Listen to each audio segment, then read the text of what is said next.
These are 3 really important things you need to be doing with your driver to make sure that you're hitting it better. I see so many people getting these wrong, and if you can just make these simple changes, you are going to be smashing this.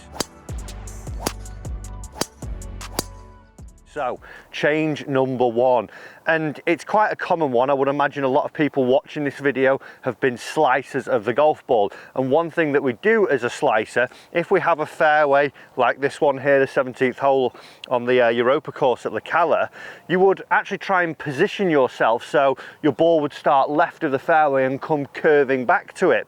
So what we tend to see is something where as we position our body, we end up moving more and more around to allow for this bigger slice that we're creating, and our body's aiming off miles away from where the actual fairway is. One of the other reasons that we get a poor alignment is actually due to ball position, and this is the main bit that I want you to try and change. So the first thing that I want you to fix is all to do with your shoulder alignment. A lot of people get this wrong, and it's quite easy to get this wrong. And there's a reason for it. As we stand to our golf ball, hopefully we all know now that the ball should be placed in line with the lead foot here. So as we place the club in and I align that lead foot, I then take my address position. What I have to do with my trail side, so my right-handed side as a right-handed golfer, I actually have to come and move over to grab the club here. Now what that does, even though I've got my feet square, as I come and actually move the club up towards the golf ball here, we can see now that my shoulders are actually pointing off at a real sharp angle away from the fairway, and that's not going to be good for us because our hands and our arms will generally follow the line of where our torso and our shoulders are pointing. So that means that I'm going to deliver the club in a glancing blow across the golf ball, and that's going to compound that slicing problem that I would have. So real simple, when you're practicing, and even on the golf course, if you're just having a game, it's not illegal to check where your alignment is. Get your club down, so we would see that it would be running parallel to our ball to target line. So if I have my ball here, and I'm trying to hit it up to the middle of the fairway in line with the middle of the apartment block here, my foot line and my shoulder line should be about 5 yards left of those apartment blocks, just running down the left side of the fairway. Once I then place the club in and take my good setup and I've got my grip, now I can see that my shoulders are open.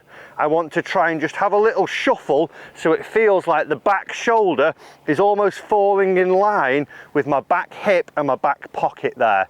So as I do that then, and I get a good shoulder alignment, we can now see that these shoulders are running square to the club on the floor. And for a slicer, it'll feel like you're aiming out really to the right hand side of the fairway, which will feel weird, but it's a good thing because that's now going to allow me to get the feeling of the club actually coming a little bit more on the inside, which is going to help get rid of that little bit of a slice. So let's give this one a go. We give the feet a good square parallel set up. From there then I just want to feel that back shoulder drop to that back pocket, and now I feel like I'm aiming a little bit right, but I know I'm square because I can see it with the club. And from there I pull the trigger and we've hit a nice little bullet down the fairway. That is pretty good for us. That's what we want. Problem number 2 that we have to solve is all with how we start our downswing. A lot of people I see getting this wrong, and it's because we want to hit the driver hard, we want to swing it quick, we want to put some power in there and get it launching up the fairway, but unfortunately we start it from the wrong position. What I see a lot of golfers doing as they address the golf ball, they've solved the shoulder problems, and we see that as they've wound up nicely, made a good backswing, everything starts from the club head, runs down the hands, and we see that that gets thrown towards the golf ball. And what I tend to see is a lot of times where the club and the hands outrace the body, we make the shot, we're spinning out of control, and we don't look like we've actually got a powerful golf swing, and it doesn't result in a lot of fairways being hit. What we need to try and do is start from the ground up. If we're actually going to get some long drives and actually get some power, these are big muscles, this is bigger than these. We need to use our more strong, our more powerful muscles, our legs, our torsos. We need to use the ground and start from the ground up to start shifting it. So, real simple drill. take a club, place your front foot just outside of it. From there then, I want you to take your good setup. You'll feel like the upper body is just hanging behind this club as we take our address. We swing up to the top and stop, we've coiled up.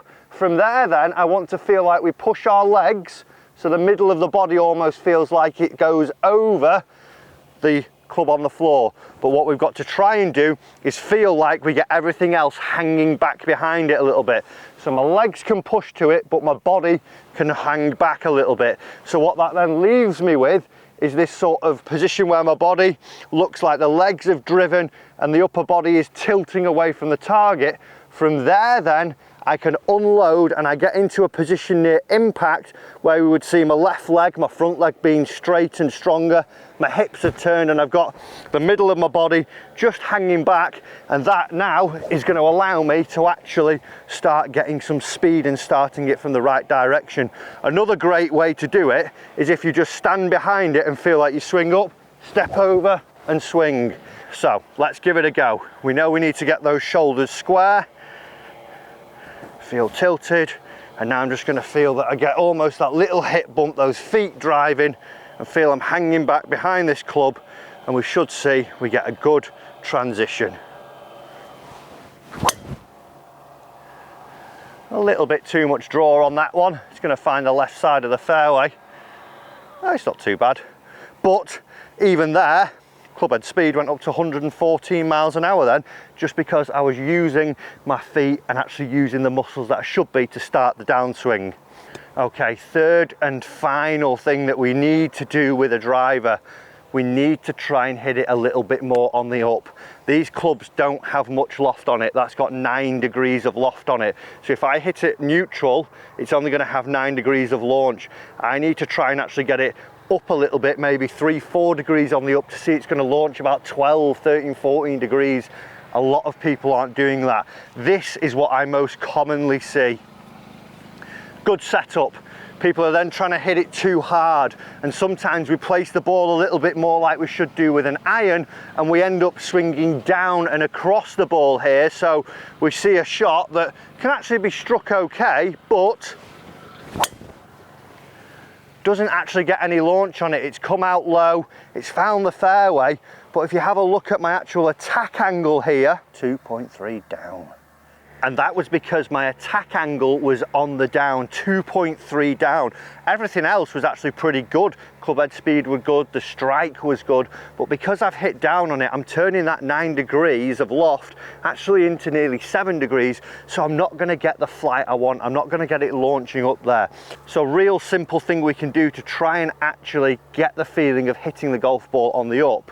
I just want you to take your setup, I want you to remove the golf ball for a moment. And this is a drill I love just to get the feeling of actually that sweeping up.